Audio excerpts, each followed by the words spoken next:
আসসালামাইকুম। এই যে জানালা দিছি, এইটার একটা কাহিনী আছে। এই পেঁপে গাছটা নিয়ে আসি, এইটা আর এইটা একসাথে একই দিনে, কিন্তু এইটা এখনো ছোটোই আছে, এটা বড় হয়ে গেছে। কারণ ওইটা লাগাইছিলাম ওখানে ওখানে উর্বরতা কম মাটির।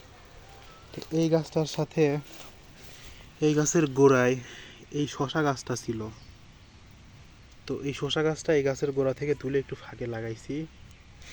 এই যে একটা টমেটো গাছ হয়েছে একাই। তো এই শশা গাছটা যেহেতু বড় হচ্ছে, তো এটা দেখে একটা জানালা দিছি ছোট দেখে বলে। এটা হচ্ছে আমার ঘরের পিছন সাইড। তো এটা জানালা দিছি সুতা দিয়ে, এর উপরে সব কিছু দিলে মজবুত হয়ে যাবে।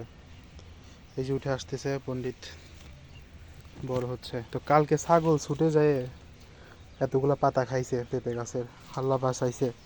কিন্তু ক্ষতি যেটা হয়েছে, এই যে এখানে একটা সুইট কর্ন গাছ লাগাইছিলাম, এটা বড় হয়েছিল, বেশ অনেকটা বড় হয়েছিল, এত বড় হয়েছিল, ফুল আসছিল, অনেক বড় হয়েছিল।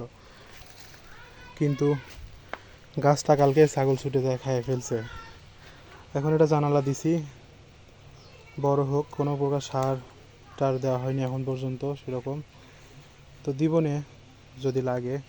বৃষ্টি হয়েছে কালকে রাতেও, তো আলহামদুলিল্লাহ। আবার এখানে পানি পড়ে, এই যে ট্যাঙ্কির পানি এখানেই পড়ে, আবার হয়ে গেলে।